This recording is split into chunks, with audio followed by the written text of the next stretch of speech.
तो बच्चों आज इकोनॉमिक्स की जो हमारे आगे के जो लेक्चर्स हैं उसके बारे में पढ़ेंगे। जैसे कि हमने काफ़ी कुछ सीख लिया था हमने इकोनॉमिक्स के अंदर, जैसे कि हम लोगों ने क्लासिफिकेशन ऑफ गुड्स देख लिया था, क्लासिफिकेशन ऑफ गुड्स देख लिया था पहला टॉपिक। दूसरा उसके बाद डेप्रिसिएशन के बारे में देख लिया था, डेप्रिसिएशन। और डेप्रिसिएशन मैंने दो तरीके के बताए थे, एक ऑब्सोलेंस एक्सपेक्टेड ऑब्सोलेंस एक्सपेक्टेड वाला, और एक मैंने बताया था कि अनएक्सपेक्टेड ऑब्सोलेंस। ये दो चीज़ें मैंने बताई थी। इसके बाद मैंने तीसरा तुम लोगों को बताया था सर्कुलर फ्लो ऑफ इनकम, जिसके अंदर मैंने बताया था कि 2 सेक्टर इकोनॉमी में, 3 सेक्टर इकोनॉमी में, जिसके अंदर 2 सेक्टर में कौन से आते थे, एक हाउस होल्ड आता था और दूसरा कौन आते थे, फार्म। और इसके अंदर थर्ड में कौन आते थे, हाउस होल्ड, फार्म, और फिर उसके बाद क्या आ जाता था, गवर्नमेंट। तो ये सारी चीज़ें हमने पढ़ ली थी। अगर पहले इसको देखना है तो इससे पहले कि बाकी की वीडियो देखो, ताकि जो नेशनल इनकम है वो अच्छी तरीके से तुम लोगों को क्लियर होगा, समझ आएगा। क्योंकि ये इन चीज़ों को जानना बहुत ज़्यादा जरूरी है, तब जाकर नेशनल इनकम जो है अच्छी तरह से क्लियर हो पाएगा। ठीक है, तो आगे की वीडियो आज हम स्टार्ट करते हैं और देखते हैं कि जो आज का जो टॉपिक है हमारा, यानी कि नॉर्मल रेसिडेंट ऑफ इंडिया, उसके बारे में, यानी कि सामान्य निवासी। किसको कहेंगे हम इंडिया का निवासी, किसको हम बोलेंगे कि वो इंडिया का रहने वाला बंदा है, यानी कि वो इंडिया के अंदर नॉर्मली रह रहा है, किसको कहेंगे। तो उसको समझने के लिए देखते हैं। देखो, 2 चीज़ें, अगर 2 चीज़ें तुम्हें किसी पर्सन में मिल जाता है तो उसको हम बोलते हैं कि वो क्या है, नॉर्मल रेसिडेंट ऑफ इंडिया, यानी कि सामान्य निवासी। पहला, अगर कोई 1 या 1 ईयर और मोर देन 1 ईयर, ठीक है ना, मोर देन 1, अगर उस कंट्री में रह रहा है, ठीक है ना, अगर कोई 1 साल या उससे ज़्यादा समय तक रह रहा है, ठीक है ना, अगर किसी देश के अंदर 1 साल या फिर उससे ज़्यादा समय तक रह रहा है, अगर कोई भी 1 ईयर और more than 1 year living in country, ठीक है ना, जो किसी भी कंट्री में अगर 1 साल या उससे ज़्यादा समय तक रहता है, उसको हम क्या बोलेंगे, नॉर्मल रेसिडेंट। ठीक है ना, अगर कोई भी व्यक्ति 1 साल या उससे ज़्यादा समय तक किसी भी देश के अंदर रह रहा है तो उसको क्या बोलेंगे, नॉर्मल रेसिडेंट। दूसरा, अगर उसी देश में, ठीक है ना, सेम कंट्री में उसका इकोनॉमिक ऑफ इंटरेस्ट होना चाहिए, इकोनॉमिक ऑफ इंटरेस्ट,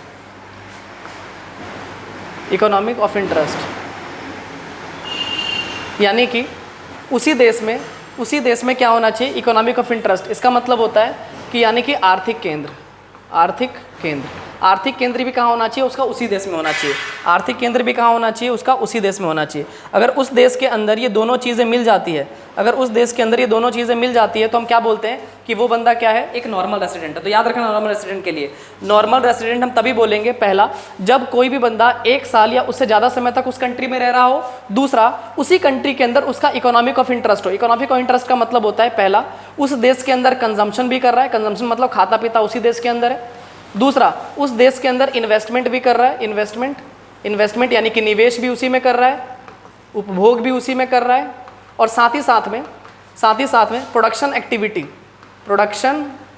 एक्टिविटी यानी कि उत्पादन प्रक्रिया, जो उत्पादन का कार्य है, यानी उत्पादन प्रक्रिया जो है वो भी उसी जगह पर कर रहा है। इकोनॉमिक एक्टिविटी के अंदर 3 चीज़ें आती हैं, पहला प्रोडक्शन एक्टिविटी, दूसरा कंजम्पशन, तीसरा इन्वेस्टमेंट। अगर ये दोनों चीज़ तुम्हें मिल जाता है किसी भी बंदे के अंदर, तो उसको हम क्या बोलेंगे कि वो नॉर्मल रेसिडेंट है इंडिया का। ठीक है ना, तो अगर कोई तुमसे बोले कि नॉर्मल रेसिडेंट ऑफ इंडिया क्या होता है, तो याद रखना 2 चीज़। पहला, अगर वो बंदा उस देश में 1 साल या उससे ज़्यादा समय तक रह रहा है, उसको क्या बोलेंगे, नॉर्मल रेसिडेंट। क्या बोलेंगे, दूसरा, उसका इकोनॉमिक ऑफ इंटरेस्ट भी कहाँ होना चाहिए, उसी जगह पर होना चाहिए, यानी कि उसी देश में वो कमाए, उसी देश में खाए, उसी देश में इन्वेस्टमेंट यानी कि निवेश करे, तो ये हम उसको क्या बोलेंगे, नॉर्मल रेसिडेंट बोलेंगे। आई होप क्लियर हो गया होगा। जैसे कि मान लो एक ए है, वो इंडिया में रह रहा है, ध्यान से सुनना, एक ए है वो इंडिया में रह रहा है 6 महीने थे, यानी कि 6 महीने हो गए हैं, और उसका इकोनॉमिक ऑफ इंटरेस्ट जो है, इकोनॉमिक ऑफ इंटरेस्ट वो उसी देश के अंदर है, इंडिया के अंदर ही है। तो क्या मैं इसको नॉर्मल रेसिडेंट बोलूँगा, ज़रा बताओ सारे, क्या मैं इसको नॉर्मल रेसिडेंट बोलूँगा, क्या बोलूँगा इसको, नहीं, क्योंकि इकोनॉमिक ऑफ इंटरेस्ट तो है इसका,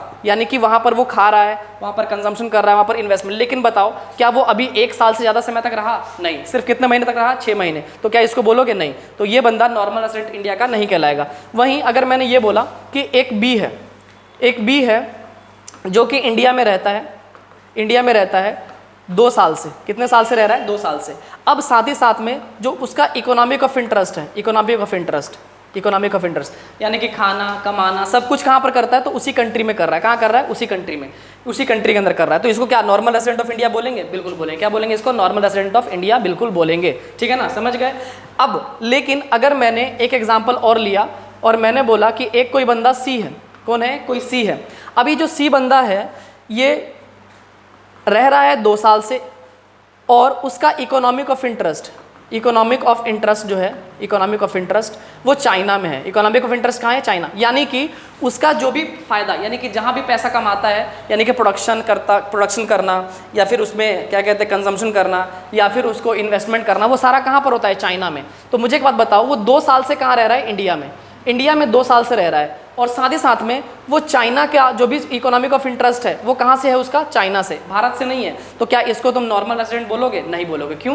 क्योंकि नॉर्मल रेसिडेंट तभी होगा जब 2 चीज़ें फुलफिल होगी। पहला कि अगर वो उस देश के अंदर 1 साल या उससे ज़्यादा समय तक रह रहा हो। दूसरा इकोनॉमिक ऑफ इंटरेस्ट, खाना पीना इन्वेस्टमेंट सब कुछ कहाँ पर हो? उसी कंट्री में। तभी उसको क्या बोलोगे? नॉर्मल रेसिडेंट बोलोगे। आई होप नॉर्मल रेसिडेंट सबको क्लियर हो गया होगा। ठीक है, तो नॉर्मल रेसिडेंट करने के बाद यानी कि इसको सीखने के बाद जरा कुछ एग्जाम्पल देखते हैं जो कि बुक्स के अंदर गिवन है, TRJN में, VK ORI में, NCERTs में भी कुछ एग्जाम्पल्स गिवन है, जिससे कि तुम्हें और अच्छी तरीके से क्लियर हो जाएगा कि किसको नॉर्मल रेसिडेंट बोलना चाहिए और किसको नॉर्मल रेसिडेंट नहीं बोलना चाहिए। तो जरा देखते हैं कि वो कौन कौन से हैं। तो देखो यहाँ पर मैंने पहले से कुछ नाम लिख रखे हैं कि कौन से नॉर्मल रेसिडेंट होंगे इंडिया के और कौन से नहीं। तो उसको हम डिफरेंशिएट करते हैं कि कैसे हमें पता चलेगा कि कोई भी नॉर्मल रेसिडेंट इंडिया का है या फिर नहीं है। चलो देखते हैं। सबसे पहले देखना यहाँ पर मैंने क्या लिखा, इंडियन वर्किंग। ऊपर देखो किसके बात में बात चल रही है कि जो नॉर्मल रेसिडेंट होगा इंडिया का, जो इंडिया में नॉर्मल रेसिडेंट होगा। तो जरा देखना, एक इंडियन है जो वर्क कर रहा है कहाँ पर?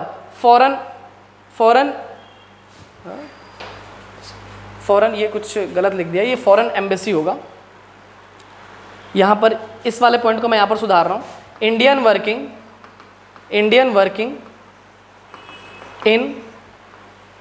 फॉरेन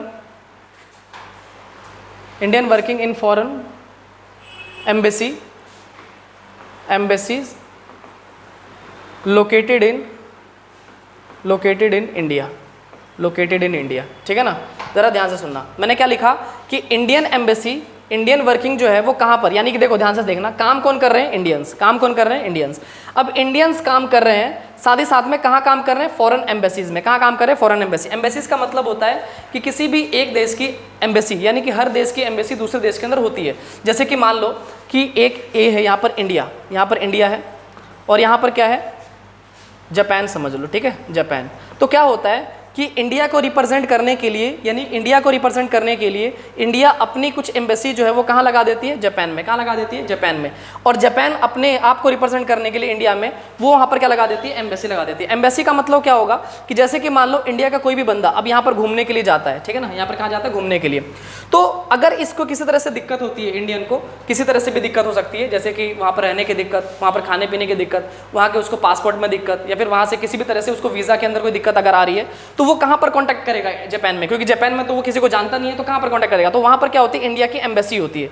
इंडिया की क्या होती है? एम्बेसी होती है। तो वहाँ पर इंडिया की एम्बेसी में जाकर वो कांटेक्ट करेगा और उसका जो भी प्रॉब्लम हो उसको क्या किया जाएगा? रिजॉल्व किया जाएगा। वैसे सेम टू सेम इंडिया में क्या होगा? जापान की एम्बेसी होगा। अब जापान से कोई बंदा जाता है इंडिया के अंदर घूमने के लिए, रहने के लिए, कुछ भी करने के लिए, तो इस जगह पर अगर जापानीज को किसी तरह की कोई दिक्कत आती है तो वो कहाँ पर जाकर अपने प्रॉब्लम को बताएगा? तो वो अपनी एम्बेसी में बताएगा, जो कि कहाँ पर लोकेटेड होगी? इंडिया के अंदर लोकेटेड होगी। क्लियर है? समझ गए? तो यानी कि हर देश अपनी एम्बेसी को दूसरे देश के एम्बेसी में, यानी दूसरे देश के अंदर लगाता है। ठीक है ना, ताकि अपने जनता की प्रॉब्लम को वहां पर क्या कर सके? रिजॉल्व कर सके। तो जरा मुझे एक बात बताओ, तो उस एम्बेसी में जो बैठता है उसको क्या बोलेंगे? जो उस एम्बेसी को हेड करता होगा। तो उस एम्बेसी में जो बैठता है, जैसे कि मान लो कि यहाँ पर इंडिया की एम्बेसी है, तो इसके अंदर बैठेगा कौन?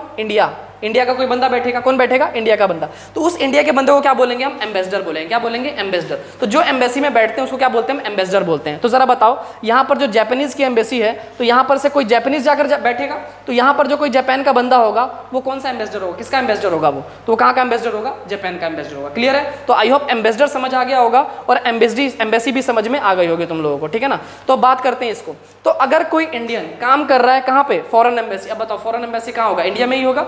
तो इंडिया के अंदर कोई फॉरेन एम्बेसी है, यानी कि मान लो यूएसए की एम्बेसी है। यूएसए की एम्बेसी कहाँ पर है? इंडिया के अंदर यूएसए की एम्बेसी है। अब यहाँ पर काम कौन कर रहा है? यहाँ पर, जो कि कहाँ लोकेटेड है? इंडिया। और इसके अंदर काम कौन कर रहा है? इंडियन। तो मुझे एक बात बताओ, अगर इंडियन काम कर रहे हैं इंडिया के अंदर ही, चाहे वो किसी की भी एम्बेसी हो, कोई फर्क नहीं पड़ता। लेकिन अगर वो इंडिया के अंदर ही काम कर रहे हैं और इंडियन ही काम कर रहे हैं, तो यानी कि वो रह कहाँ रहा है, इंडिया के अंदर। उसका प्रॉफिट ऑफ इंटरेस्ट यानी कि जितने भी इकोनॉमिक ऑफ इंटरेस्ट है, खाना पीना सब कुछ कहाँ होगा, इंडिया के अंदर। इसलिए हम इसको क्या बोलेंगे कि ये क्या है, नॉर्मल रेसिडेंट ऑफ इंडिया है। समझ गए? यानी कोई भी इंडियन अगर किसी एम्बेसी में काम करता है, फॉरेन एम्बेसी में, जो कि कहाँ पर है, भारत के अंदर ही है, तो उसको क्या बोलेंगे हम, नॉर्मल रेसिडेंट बोलेंगे। क्लियर है? नेक्स्ट देखते हैं इसके बारे में, NRI, foreign working in Indian embassy. अब देखो फॉरेन जो है, फॉरेन यानी कि फॉरेनर्स, फॉरेन नहीं होगा, वो फॉरेनर्स हैं, जो कि फॉरेनर्स है वो कहाँ पे काम कर रहे हैं, फॉरेनर्स जो है वो कहाँ पे काम कर रहे हैं, तो फॉरेनर्स काम कर रहे हैं इंडियन एम्बेसी में। कहाँ पर काम कर रहे हैं, इंडियन एम्बेसी। अब बताओ इंडियन एम्बेसी इंडिया में होगी क्या, नहीं, कहीं और होगी, किसी दूसरे देश में होगी। तो किसी दूसरे देश में, जैसे कि मान लिया कौन से देश में, कनाडा में और जापान में। तो मुझे एक बात बताओ, अब कनाडा में और जापान में वहाँ पर कोई फॉरेनर्स काम कर रहे हैं, ठीक है, लेकिन एम्बेसी किसकी है, इंडिया की। तो मुझे एक बात बताओ, क्या वहाँ पर इंडियन काम कर रहे हैं, नहीं। क्या वो जो एम्बेसी है वो इंडिया के अंदर है, नहीं। तो एक बात बताओ, वहाँ पर जो लोग होंगे उनको क्या बोलेंगे हम, एनआरआई। क्या बोलेंगे उनको, एनआरआई। समझ गए? तो जो भारत में रह रहे हैं और भारत की एम्बेसी यानी किसी भी एम्बेसी में काम कर, लेकिन भारत में रह के काम कर रहे हैं, उनको तो क्या बोल देंगे हम, नॉर्मल रेसिडेंट। लेकिन कोई फॉरेनर है, कोई फॉरेनर यानी कोई विदेशी है, और वो अगर इंडियन एम्बेसी में, और इंडियन एम्बेसी कहाँ होगी, किसी दूसरे देश के अंदर, जैसे कि यूएसए में हो गया, चाइना में हो, कहीं पर भी वहाँ पर काम कर रहे हैं, तो बताओ उसको क्या बोलेंगे हम, एनआरआई बोलेंगे। क्लियर है? तो आइए पहला पॉइंट क्लियर हो चुका होगा। नेक्स्ट देखते हैं, इंडियन एम्बेसीज यानी Indian employed in WHO organisation located in India. अच्छा, WHO सबको पता होना चाहिए। WHO क्या होता है, वर्ल्ड हेल्थ ऑर्गेनाइजेशन, जो कि पूरे कंट्री यानी पूरे वर्ल्ड के अंदर हेल्थ को देखती है, ठीक है ना, हेल्थ को अच्छा रखने में, ड्रग के बारे में, यानी कि जो भी हमारे दवाइयाँ वगैरह होती हैं उनके ऊपर रिलेटेड बहुत सारे काम करती है ये WHO, यानी कि स्वास्थ्य के ऊपर ध्यान देती है। तो मुझे एक बात बताओ, अब इंडियन कोई है वो काम कर रहा है WHO के अंदर, लेकिन WHO है कहाँ, ये देखो WHO कहाँ है, इंडिया में। तो बताओ क्या इसको नॉर्मल रेसिडेंट बोलोगे? बिल्कुल, क्योंकि इंडिया के अंदर ही WHO है, उसके अंदर काम भी कौन कर रहे हैं, इंडियन कर रहे हैं। तो बताओ उसको क्या बोलोगे, नॉर्मल रेसिडेंट ऑफ इंडिया बोलोगे। समझ गए? लेकिन इसमें देखना, फॉरेनर्स वर्किंग, कौन काम कर रहे हैं, फॉरेनर्स, किसके अंदर काम कर रहे हैं, WHO में, लेकिन किसके अंदर, इंडिया में। अब बताओ इंडिया में काम कर तो रहे हैं, वो है कहाँ, इंडिया के अंदर ही है। WHO कहाँ पर है, इंडिया के अंदर है, लेकिन काम कौन कर रहे हैं, फॉरेनर्स। काम कौन कर रहे हैं, फॉरेनर्स। तो क्या उनको हम एनआरआई बोलेंगे? बिल्कुल। क्या बोलेंगे उनको, एनआरआई, यानी नॉन रेसिडेंट ऑफ इंडिया। लेकिन क्या उनको हम नॉर्मल रेसिडेंट बोलेंगे? नहीं। क्यों? क्योंकि भले ही वो इंडिया में काम कर, लेकिन क्या वो इंडियन काम कर रहे हैं? नहीं। कौन काम कर रहे हैं, वो फॉरेनर्स। तो क्या बोलेंगे उनको, एनआरआई बोलेंगे। क्या बोलेंगे, एनआरआई। क्लियर है ये चीज? नेक्स्ट देखते हैं, लोकल पीपल। लोकल पीपल का मतलब होता है जिस देश की बात हो रही है उस देश के लोग। तो local people working in the office of IMF in India. अब बताओ इंडिया के अंदर ही इंडिया के लोग ही IMF यानी इंटरनेशनल मॉनेटरी फंड, जो कि बुरे कंडीशन पर लोन देने का काम करती है, ठीक है ना, यानी इंटरनेशनल मॉनेटरी फंड जो कि लोन देने का काम करती है बड़े बड़े देशों को, ठीक है ना। तो IMF जो है, IMF जो कि क्या है, एक इंटरनेशनल मॉनेटरी फंड है। बताओ जरा कहाँ पर है ये, भारत में। कहाँ पर है ये, भारत में। और काम भी कौन कर रहे हैं इसके अंदर, लोकल पीपल, यानी भारत के लोग ही काम कर रहे हैं। तो बताओ नॉर्मल रेसिडेंट आएगा कि नहीं आएगा, आएगा।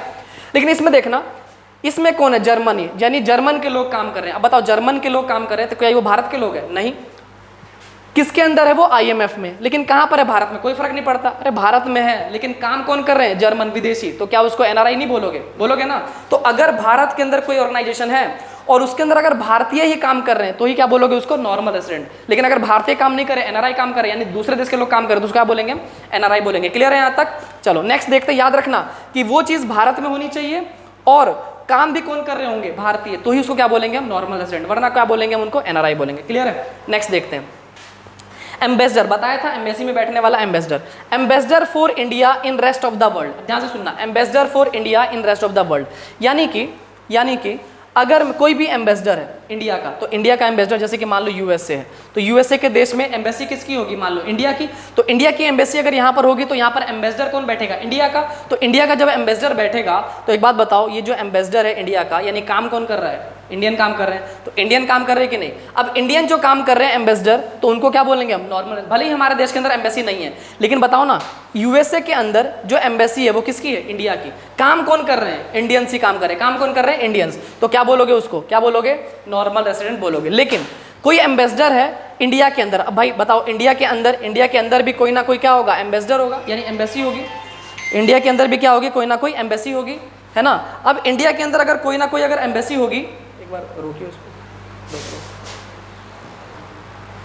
तो जितने भी एम्बेसडर, जो भी एम्बेसडर है इन इंडिया में, यानी कि मान लो एक इंडिया है, तो भाई इंडिया के अंदर एम्बेसी किसकी होगी, इंडिया की तो होगी नहीं, भाई इंडिया है तो एम्बेसी किसी की और देश की होगी, मान लो यूएसए की एम्बेसी है। अब यूएसए की एम्बेसी है तो यहाँ पर काम कौन कर रहा होगा, यूएसए का एम्बेसडर काम कौन कर रहा होगा, यूएसए का एम्बेसडर। तो यूएसए का जब एम्बेसडर यहाँ पर काम कर रहा है, अपनी एम्बेसी में ही काम कर रहा है, तो मुझे एक बात बताओ, क्या वो एनआरआई नहीं कहलाएगा, भारत का तो कहलाएगा ही नहीं, तो कौन कहलाएगा, वो एनआरआई। समझ गए। तो याद रखना इन चारों पॉइंट को, पेपर में किसी तरह से क्वेश्चन पूछ सकते हैं और इससे आराम से तुम ध्यान से रख सकते हो। याद रखना पहली 3 चीज में, अगर कोई भारत के अंदर काम कर रहा है और भारत के ऑर्गेनाइजेशन, मतलब कोई भी ऑर्गेनाइजेशन जैसे WHO, IMF भारत के अंदर ही है और काम कौन कर रहा है, भारतीय ही काम कर रहे हैं, तो क्या बोलेंगे उसको हम, नॉर्मल रेसिडेंट। लेकिन कोई और अगर काम कर रहा है तो क्या बोलेंगे, एनआरआई। ठीक है ना। तो अच्छी तरीके से इसको रिवाइज कर लेना। ठीक है। तो यहाँ पर तुम्हारा नॉर्मल रेसिडेंट जो है वो क्या होता है, खत्म। तो नॉर्मल रेसिडेंट समझने के बाद जो अब हमें नेक्स्ट समझना है वो समझना है नेशनल डोमेस्टिक इनकम के बारे में।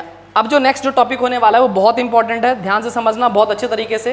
तो अब जो नेक्स्ट बात करने वाले हैं वो किसके बारे में, डोमेस्टिक इनकम के बारे में। किसके बारे में, डोमेस्टिक इनकम के बारे में हम बात करने वाले हैं। ठीक है ना। तो देखते हैं कि डोमेस्टिक इनकम होता क्या है, समझते हैं इसके बारे में। ठीक है। रोक एक बार।